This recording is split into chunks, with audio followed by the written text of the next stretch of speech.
So you want to sell things. You've either got a business or you want to start a business.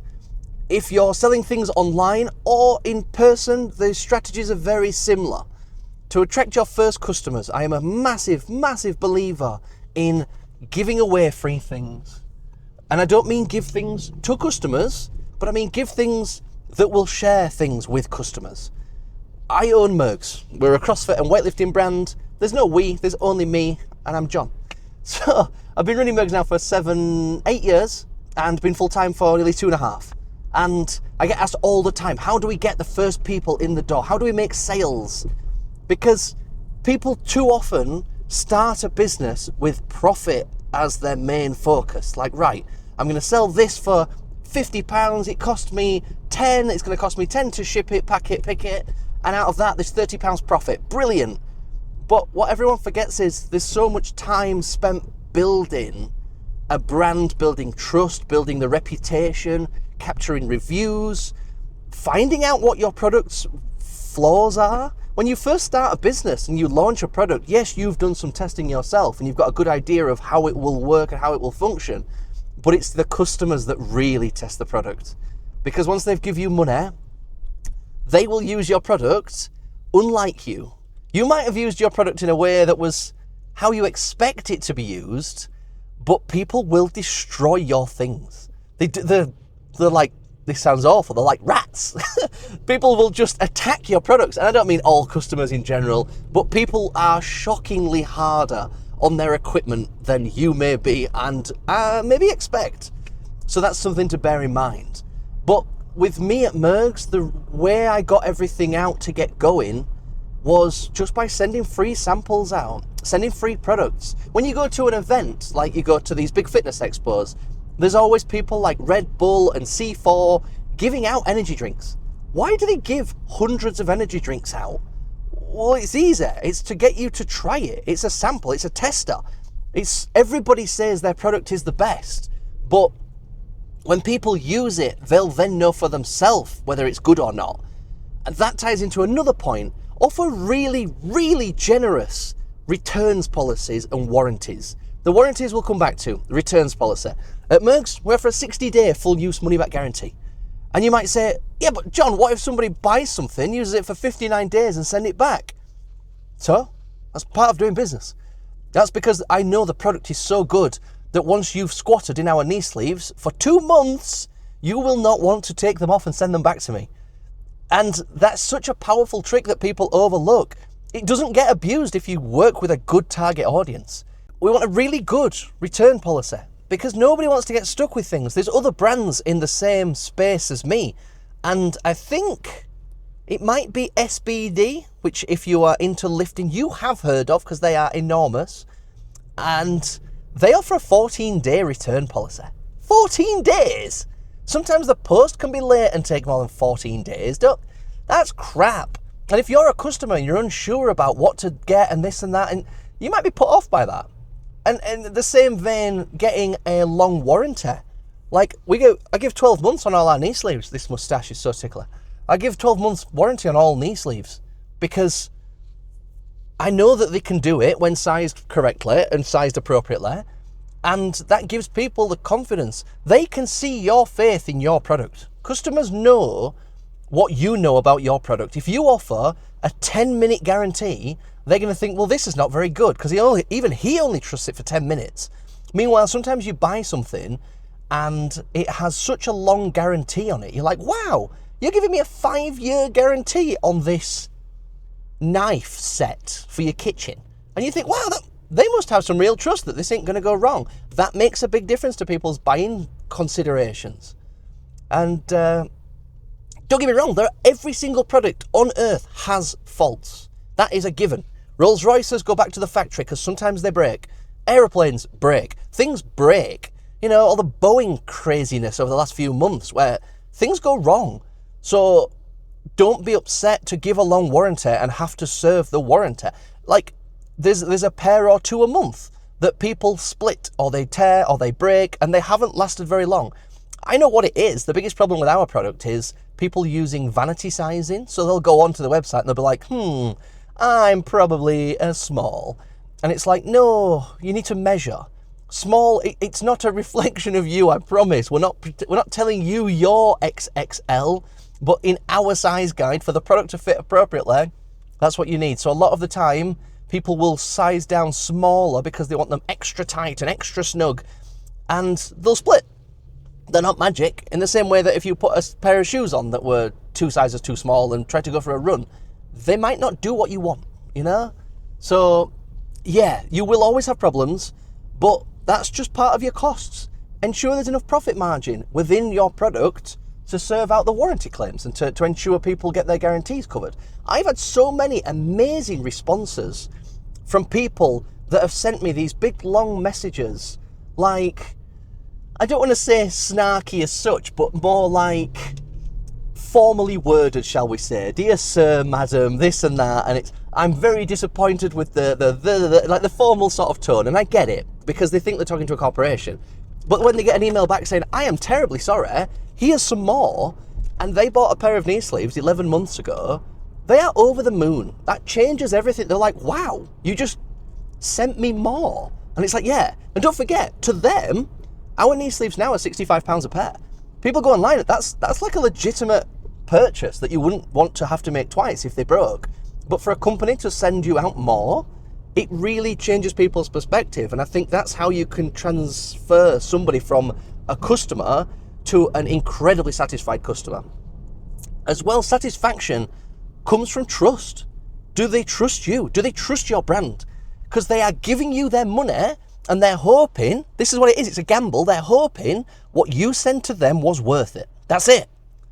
And sometimes it is, of course, and then there's some brands where it isn't. And sometimes the product can be fine, but if you've got a minor issue, you go to the manufacturer and they kind of just fob you off. And you think, oh. Like one time my wife ordered some car perfume, and it took something like 3 weeks to get here. And she kept emailing them because it was a gift for her sister, and she ordered it within 2 weeks, 2 weeks prior to the birthday. So it's not like she ordered on the last minute. And the company just kept fobbing her off. No, yeah, okay, we're just a bit busy. Not even like a sorry. It was just like, no, we've just got a lot of work on at the minute. It's like, okay, that doesn't solve my problem. I'm giving you money. Anyway, long story short, they barely refunded the postage after like the 3rd email. And I just think, guys, you've just lost a customer. How do you know we weren't going to buy them for every person's birthday in the next 12 months? We might have spent £150 on car fume, all because, and we're not sorry, all because they didn't give us the service that we wanted. We felt a bit shorted. So bear that in mind. Another thing, you will have tough customers. You will absolutely have tough customers. One of the hardest things to do is to be overly nice to people that aren't very nice to you. And it's few and far between. Once again, you'll get a different representation based on the audience that you work with. If you work with, 19 to 25-year-old gamers, you will have a different experience, shall we say, to my target audience, which seems to be 25 to 44-year-old fitness enthusiasts. It tends to be mums and dads with bad knees. They're just a better, nicer audience. So don't forget, it's not necessarily the customers of your business, but you attract the people in your brand that you want. And all too often, too many people think about the short-term wins instead of the long-term. Are we playing the long game or not? Because if you're trying to make $1 million to then retire and leave the country, I don't think starting a business is it. I just genuinely don't. It just takes so long and so much time to build up all this trust. Another thing, speaking of trust, make sure you start collecting reviews early on. That is so important. Don't get me wrong, first 6 months, they are important, but at the same time, I'd be more inclined to follow up on those that are satisfied with your product, shall we say. It can make such a big difference to the start of a product. You don't want to sell 50 of these and ask all 50, please leave me a review. You can, but you'll get some people who didn't know what it was, didn't know what they were ordering, it wasn't right. So for them to give you a 3 out of 5 star review, it's not accurate, because that's not based on the product, that's based on their mismatched expectations. I'm not saying go and get all your friends to review your products. I don't think that's honest either. I'm a big believer in trust, because that's how we build a strong business. But if anybody messages you on Instagram and you have a conversation and a back and forth, or somebody had a product and you sorted them out really well and they were thrilled. If anybody gives you good feedback, give them a nudge. Say, I really, really appreciate you leaving this here. Would you mind just copy pasting this onto a review? I like having them on your website. I like having them on a separate place as well, like Trustpilot. The only thing is, just be mindful with places like Trustpilot, because if you get to a certain size of business, they will start hounding you to work with them. They give you next to nothing for free, and they want, I think, £250 a month for us to display Trustpilot banners on the website. I'm like, lads, no. No. So, just be mindful that somebody might try and scam you later. But reviews are so powerful, because I like on-product reviews because people are lazy. Trustpilot's great if you type in, how good is Murgs? And it might come up on the Google search. Or it's good to put on the bottom of an email. It's just a good database that's publicly available. Whereas reviews on product pages are just as important, because that's part of your sales page. That's part of the landing page. You might think nothing of it, but when somebody comes round to your product and they're looking and they see the reviews, I go straight to the reviews. Always. And don't be upset, though, if you do get a few bad reviews. On Trustpilot now, I think Murgs has just over 500 reviews. And out of that, there's at least 2 1, if not 2-star reviews. And I don't mind. I did at first. When we got to about 100 5-star reviews, I was like, oh, we're on a roll. And then somebody left a review that was a bit more negative because, well, long story short, she put the wrong postcode in. Of course, you didn't get your order. But it adds authenticity. It looks a little bit suspicious having 517 5-star reviews and nothing else. The fact that they are all legit is great, but the fact that we have got a couple of poor ones as well brings us down to earth a little bit. It makes us look more realistic. It makes it look more human. So that's just a few bits about trust. And like we say, going back to the original point, give more. Give more away. Your business will not be profitable in the first instance, the first amount of time. That could be the first 6 months. Murgs hasn't been profitable for me. I mean, I didn't leave work to do it full time for 5 years. 5! Not 1, not 2. There were no like, oh, I've got to get out tomorrow. I've just quit my job. I need to make $3,000 a month. No, Murgs was just a hobby. I just chipped away at it. You just need to add 1 little drop of water onto the sponge every day. Because if you soak it in a bucket and you pop it on the table, it'll evaporate, it'll dry out, and terrible analogy, but ignore that. But yeah, just tiny little drops, day after day after day after day. Keep chipping away at it over time, and it will be worth it. As well, build this business in a way. Don't take shortcuts on the early side of things. Don't go for perfection. Perfection doesn't exist. It's a myth. That's not even real. But at the same time, set up things in a way that future you will be like, wow, that's great. I struggle with depression and anxiety, or I have done for the last year or 2. I had 6 months off Murgs, and it paid me my wage every month. I worked no more than 5 hours a week. A week! Not 40, just 5 hours a week, 20 hours a month. And because of the systems and the processes and the products and the reputation and everything just worked so well that, don't get me wrong, it caused immense harm to the business, and the business would have grown. We'd be bigger. We'd be doing more. We'd have more products. We'd have loads more.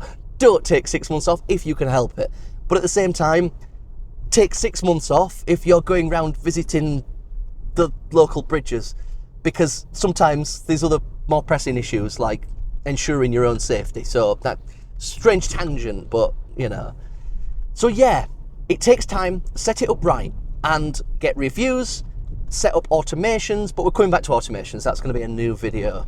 And yeah, hopefully this tiny little micro ramble gives people just a little bit more to think about when it comes to a business, and not just profit, profit, profit. No, there is a lot of giving to be getting, and that's just a philosophy of mine that I stick to. As well, it's just your reputation. You can sell a lot of things, but if you sell your reputation, it's gone forever. That's one of the things you can't buy back. You cannot regain reputation easily, and that will take a long time. So build a brand with a solid reputation, and I know you guys can crush this. You absolutely can. The reason I know this is because I am doing better than I thought I could. This is working. I mean, what time is it now? It's 9:10 on a Tuesday. I'm going for a haircut. Why? Because I've got the time, I've got the availability. Like, why would I go on an evening? Like, and the thing is, I used to look at people in my position, say 5-10 years ago. I'd be like, wow, look at these guys that are working for themselves. They're doing all this cool stuff. They must know more. They must be different to me. Not at all, because I'm no different to you. I'm absolutely no different to you. There's nothing different about me than you. I'm just trying my best. And I tried my best for long enough. What if this is the timeline where it works and all you're missing is time? Think of that. Just imagine that. You see all these founders creating these stories of, oh, you know, when I just used to work out in my grandma's basement and I'd do this and that, and maybe that's you now. What if? What if someone were like, you're on track, you're doing it? What if this is it working? What if this is it? And not enough people think about that sometimes. It's a very long game. This could be the route to success, but you've got to stick it out far enough to find out. Plus, you're just going to learn a lot on the way. Anyway, I'm going for a haircut because I look like this, and I will catch up with you guys in the near future. Thank you for your time. It's much appreciated.